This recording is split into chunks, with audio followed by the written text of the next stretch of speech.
Here's a question for you. If you had $30,000 right now, and assuming didn't have to pay bills, nothing like that, strictly investment, what would you do and why? I'm very interested in this question. Oh, weird. Are you answering it? No, I want you to answer. No, it's a question for, well, both of you. 30,000 today. What am I investing it in? I have my answer. We're sitting in it. Okay. I like that. I don't know. I'm gonna throw it into a few cryptos that I'm Are you a crypto guy? a little bit. Okay, so here's my enough to make a translator little to this bit world. and lose a lot of it. What do you think's Crypto. happening right now? Think it's gonna actually take off, or I don't know. I don't foresee any of them doing a major takeoffs like we've seen with runs in the past. But I don't know. Like I'll buy and sell and watch them go up and down and buy and sell and just kind of just slowly. Seems like it's become more of a fearful market than it used to be. Like people were very aggressive with crypto, and now it's just like everyone I think who's been in it a minute has been burnt in some degree. yeah? that FTX thing just soured everyone's taste. I think Yeah. as far as He crypto. walked. Well, He's out.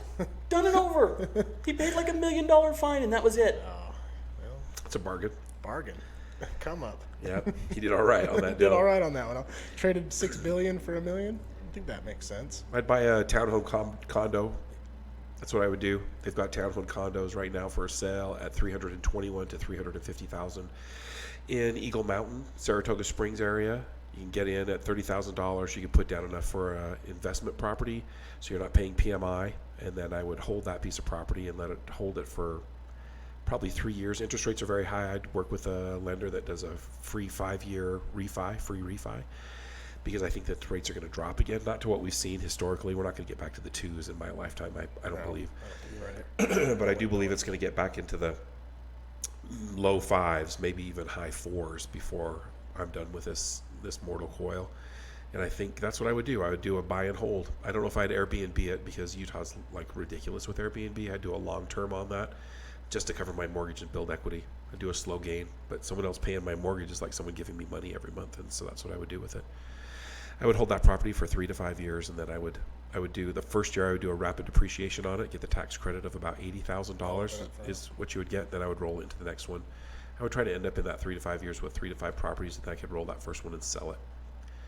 That's what I'd do to become a millionaire. I could do it with $30,000 ready, go. That's what I would do. You could do it on 30? You could do it with 30. You'd start out slow. The first 5 years. 3 to 5 years would be slow growing, but once you do that first year, once you own that property for 12 months, you can do that rapid depreciation and get that tax credit, rather than pay Uncle Joe, to spend the money on sending it wherever he wants to send it. God damn Uncle Joe. Joe, you're going to take that money, that credit, and you're going to take that money that you would have paid in taxes. You'd be very disciplined, and you put it in your next down payment. Okay.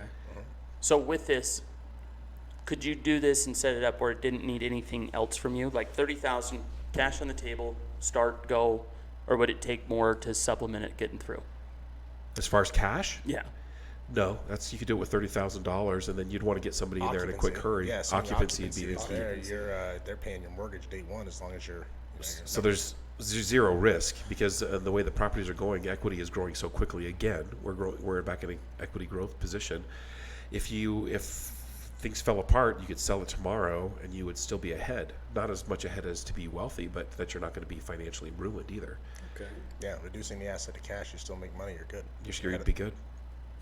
So there's no way to lose in this situation. The problem is that we don't have enough long-term discipline that I'm going to hang out for 3 to 5 years and do this turn. Everybody wants to get their $30,000 and buy a camper or a pickup truck or a motorcycle or something. Me, for example.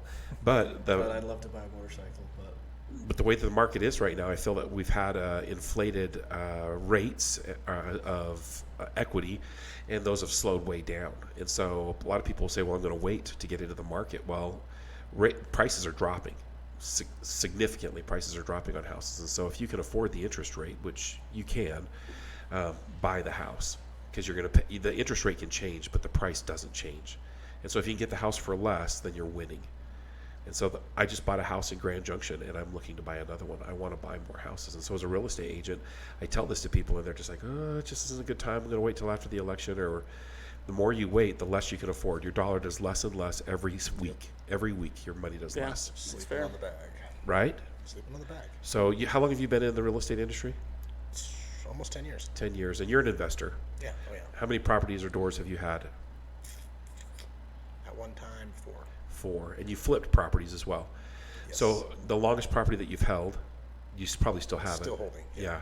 Still holding. So I liquidated everything in the last 2 years, which was super lucky. It was good Yeah. for me to do that, the way that the market shifted. But now I'm back into that position where I want to be buying. So for $30,000, you could become a millionaire in 10 years. You could take that money and roll it and roll it and roll it. Some people will complain that they're kicking the can down the road with the rapid depreciation on taxes. But so what? When you sell it, you have the equity in the home and you're going to pay the taxes regardless. And so you might as well leverage it now, today, and start making money. Yeah, the rapid depreciation is key with all investment properties, I think. Yep. Get that money out of there, get it back into something else. That's, Yeah. The rapid depreciation on my property that I bought in Grand Junction, we paid like $340,000. The estimated depreciation's and the $80,000 tax credit. $80,000. You're writing off 8 or 2.3% every year on your house. That's a standard deduction. Why can't we take that all up front? That's how that works. There's no magic to it. It's just taking that credit up front. You still have a deduction on the property, but it's not going to be the 2.3 or 2.8, whatever your accountant is doing. You just take it all up in front. And it's madness that people don't know this and can't flex that way. So, multimillionaire, I think if you were aggressive, you could do it in 10 years. And by aggressive, you just mean don't get greedy and stick with the program and keep going. Keep your head down. Play the Yep. long Yep. game. Just keep working your job. Like Every time that comes Like up, where you forget can it flip almost even Yep. exists type of thing. Because it's not a piggy bank. You're just rolling that forward, and then you get to a point where if you wanted to sell, you could. If you wanted to hang on to the property and it starts to cash flow, I've got a friend, I should say an acquaintance, and he has multiple doors. He would buy or duplexes and fix one side, and then he'd go over and knock on the door on the other side and say, hey, do you want to move into this side? It's only going to be $300 more a month in rent. And they'd see like new counters and paint and carpet, and they're like, hell yeah. So on the weekend, they would trade sides, and then he would fix that side, and then he did it, and moved a bunch of times. The guy's a total creep. However, he is going to be rich. He is rich. He's wildly successful, unhappy, but rich. Oh yeah, he'll be busy. He'll die Probably from alone. other reasons, He'll money die- issues. And Yeah, sounds he'll like he's die got- alone, but he'll die with a lot of money when he does. Huh. You know what I'm talking about? Yes. Yes. Absolutely. Yeah. Absolutely no. So that's what I would do with 30,000. That's a long answer, but All right, let's change it up a little bit because you intimately know that sphere. Mm-hmm. If you didn't do a real estate play, what would it be? I would get a full body tattoo There you and go. get into porn. Porn. Just There you go. making it. The porn Megalodons. industry says that's it. Reverse OnlyFans, my other $1 million idea. Tony the Tattoo. You know what I mean? I changed my name and have an alias. But Only glands. Only man's. I don't know what I would do if I didn't have real estate. I don't know what I would do. Real estate's one of those things I look back upon and wish I would have got in when I was in my 20s and 30s. I wish I would have Yeah. I said that 1,000 And times. you could go back and tell your 10-year-old self. that. Oh yeah, oh yeah. I mean, I would own a house like the minute I turned old enough to own a house. I'd be putting down a down payment on my first house if I could go back to my 10-year-old self. My mom tried to hand me the keys to the castle, start working with what she was doing when I was 17, 18 years old. And He's from a real estate dynasty, by the way. Oh, really? Yeah, and second I generation. decided that wasn't for me. I wanted to go sell door to door. I Yeah. wanted to go do this. Mom, you don't know You don't know anything. what you're talking That's about. not As cool. As she's a first generation self-made millionaire, you don't know shit. I'm gonna go do this. Yeah. Turns out she knew what she was talking about. Yeah. 10 years earlier on this, and I don't know where I'd be, but it'd be a lot further down the road. Yeah. Well, I think about if I could go back when I was 10 and I knew that the 80s were coming and there was going to be the great, the recession that was coming, and I could load into that and just like sit patiently by. Then when all the market crashes, I'm like, I'll buy that house and that house and that house and that house and load up and then Just think of that. build it again. And then when the crash happened again, do it again. And there's been 3 opportunities to become a multi-bagazillionaire. Oh, yeah. If you would have known. People that got on that bandwagon and Yeah. those windows of opportunity are Killing it. killing it. Yeah, Yeah. They killed it. It's done. They've Yeah. already done it. They killed it. That's But you how I still have to feel have the money about- to start. That's the hard part. The thing is that the houses were Well, back then, Yeah, I mean, I would have been starting out with a $56,000 mansion. Woo! You know what I mean? Like, that's doable. The rates were like 17%, but Yeah, bargain. so what? Bargain. Yeah. So what? Yeah. Yeah, it wouldn't matter. Just have to Yeah. hold on for. Yep. I was in Vegas. I was growing up. That's where I grew up when I was that age. If I could have been in Vegas, I'd have bought that God, place out. yeah. Think about it. Could you imagine Oh, it's insane. Yeah. that? Multi- 2 or 3 stock plays. Yeah. Right. Yeah, I'll have a nice Betting on a couple Super Bowls, I'd be Yeah. set, bro. Set. Just done. Yeah, let's go. Instead, I'm over here trying to sell pictures of my feet. Yeah. Yeah. Yeah. Getting a full body tattoo Paint for your toes what? nice and It's just pretty. not working. It's just not paying off. Oh man. All right, let's change the question. Let's change the equation a little bit. So if you already have 30,000, you're saying that's the lowest that you could probably get to making a real estate play. No. No? no. What do you got? If you've got good credit and you had $10,000, I could get you into a place. 10,000 in good credit. Yeah. All day. Twice on Sunday. Really? Oh yeah. You'd be kind of a prime buyer right now. You'd be surprised how many buyers are coming to the table right now with nothing. And so they're coming in and they're leveraging like FHA, or they're doing Utah housing. They're doing all kinds of these programs that are little to no cash down. $10,000 puts you in a position where you can outbid or outbargain on any purchase nearly, not always, but in the price range that you're hunting, in that, let's say 350 to 550, you're king of the hill. 550 might be a little bit pushing it, but that 350 to 450, yeah, you would be rocking it. I could get you in there and I could win against anybody. So $10,000, you could crush it. And I'm pretty sure if I'd have been focused when I was 10, I could have had $10,000 by the time I was 18. And imagine if you Utah housed at 18 years old, working at wherever you started working. Right. Utah housing one, day one. Yeah. 18-year-old in one day. Yeah. $56,000 home, that'd have been paid off and totally cash flowing at a $350,000 or $500,000 range. Amazing. There's just no other opportunity, in my opinion, in the world to become wealthy like real estate. In Utah, maybe. Once you know the ins and outs. Yeah, once you understand the rules, once you understand how it works, that's why you want to work with an expert. You want to work with All somebody. right, hold on, because now I'm interested. Because my understanding was to bypass PMI and the first-time home buyer and all that stuff. Who cares? You're not going to bypass any of it, but your profit margin down the road are Well, going my head, I need like 60. No. No, we 10 is a new number to me, and We've now written you've checks perked my back to ears people. up. Yeah. I've written checks back to people for buying homes. Yeah. If you're coming in with $10,000, you could put in, let's say, your earnest money when you buy a house at $350,000. You have a $3,500 escrow. Oftentimes, title's right giving them back that check. Yeah, we're writing a check. I've said this times. We're paying you to buy a house today. Yeah. Essentially, we're giving you back whatever portion of your loan that you didn't use towards your. How fast could you do this? Bro. This is what How I do. far away from my office would I have to go? Well, the thing is like in my investment, you call it your risk. Like, what's my level of risk? I like to buy new because I'm not handy. I don't like to fix disposals. I'm not good at sheetrock and painting. It's the lowest thing that I want to do. I want to get paid to talk. I don't want to ever have to pick up a hammer to work on a property of mine. So I want to buy new because I know at least for 3 to 5 years I have nothing that I need to fix. The first year's covered in a warranty, then I'm going to buy a home warranty for it. I'm going to take care of it. I buy condos because I don't want to fix the yard. I don't have to worry about sprinklers. I don't have to mow. Yeah, condos are great. It's a great way to go. Great way to go. So they're all over the place. There's my favorite builder. There's a builder out there.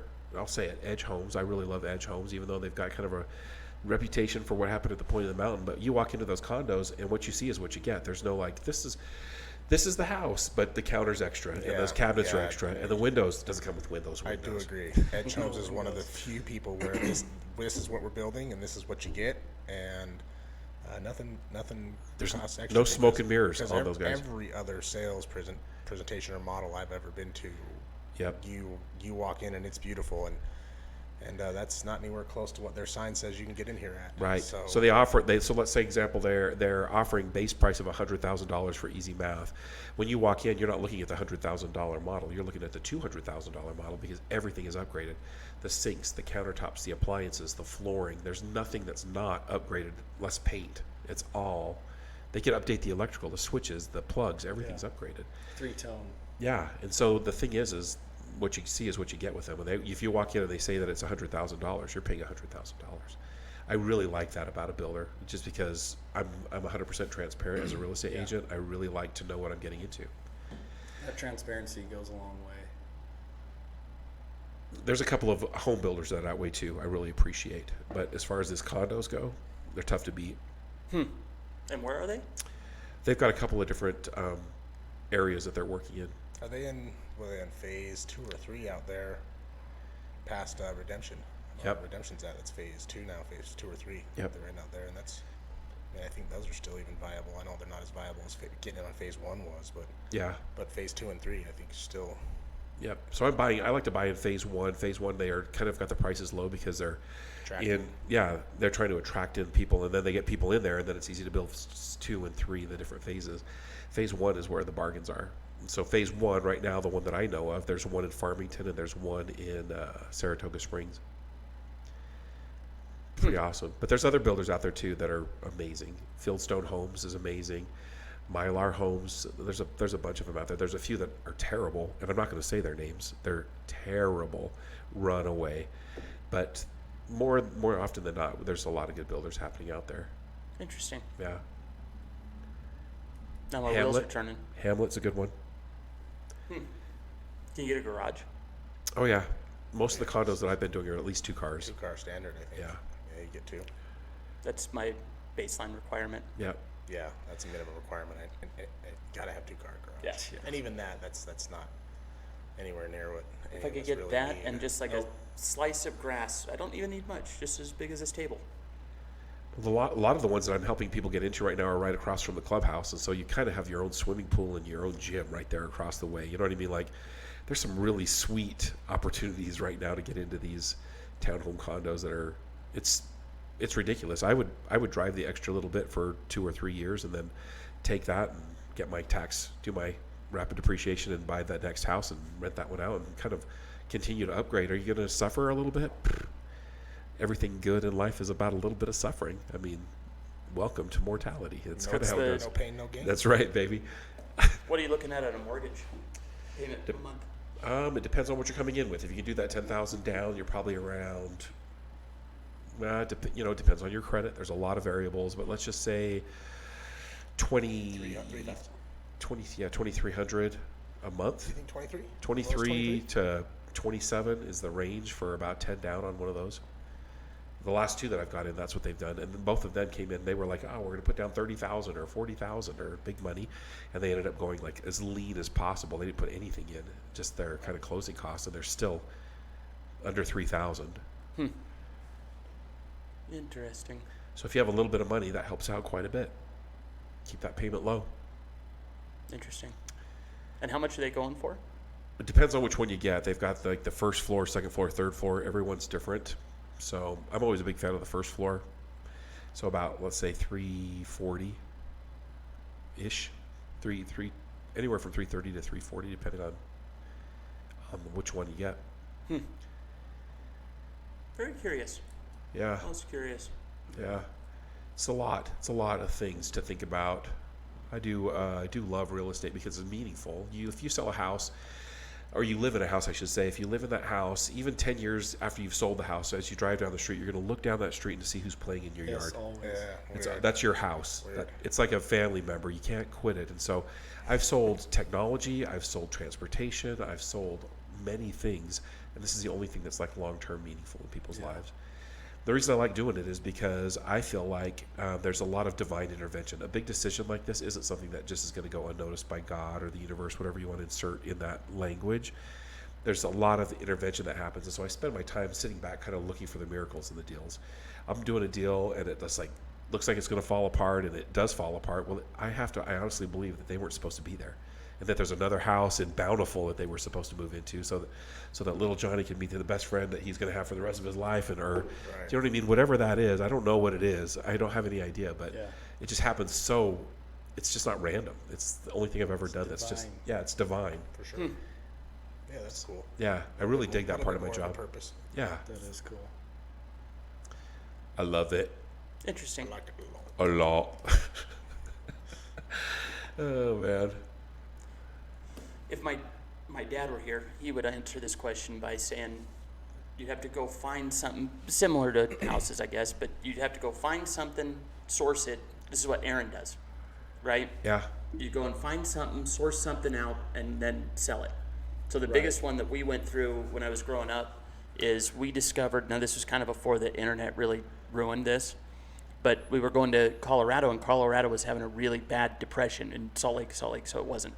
And we would go over there and we'd find these 70s 450 Mercedes 450 SLs. We'd buy them for like $2 or $3 grand over there, literally drive them back. Took us a weekend to go through and clean it all up, and we'd order this, like the kit from, there's a magazine that we'd order all the dash cover and seat covers and all this stuff. We'd go through, we'd put everything in there, and we'd turn around and sell them for 12 to 15,000 here. What? Yeah. The hustle. That is sweet. Yeah, that's a turn. I don't know if he'd get mad at me telling this, but I'm relatively certain that when we first moved here, that's how my family survived for about 2 years. Buying and selling. Buying and selling cars. We'd go to Colorado, pick them up, bring them back. How would you get to Colorado? Would you like just take the train? Like, We would take it just depend. I flew out one time with my brother and picked one up. yeah. That's where I discovered that vapor locking was a real thing. Undo the gas cap.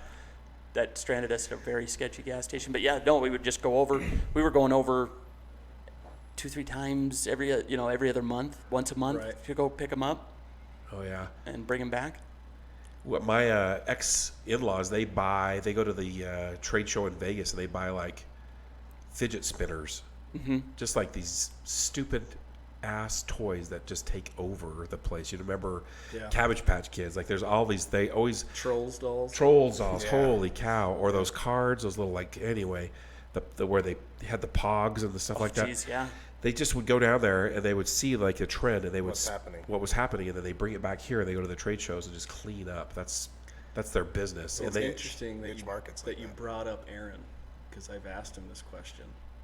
I think you'd have to dig And hard. he didn't give me that answer. The sourcing stuff. What was his answer? He said, you should take a little bit of it and day trade it, He is a big believer in that. and then you should buy real estate. he said that. Yeah. Oh man, I'm wearing him down. He, the thing that's interesting about Aaron is like he's the see a problem, fill a problem guy. Like he's always going around looking about like, I could do that better. We could make that more efficient. Or that's just how his brain The way works. his brain works It's is so remarkable, interesting. yeah. He's going to be on Thursday. He's Oh, is he? Yeah. a wild And guy. Landon and him, and I was planning on you if you want to. Oh yeah, I'll be back. Okay. Oh yeah, the way his brain works, like he'll tell me stuff where I'm just like, how in the world did you come up with that? And he's like, Yeah. well, I just did some research. Well, how much research? I was on the computer for like 48 hours. Just like he just digs deep. He just goes does dig deep. And then he's an Pretty expert awesome. in whatever he decides he's going to do.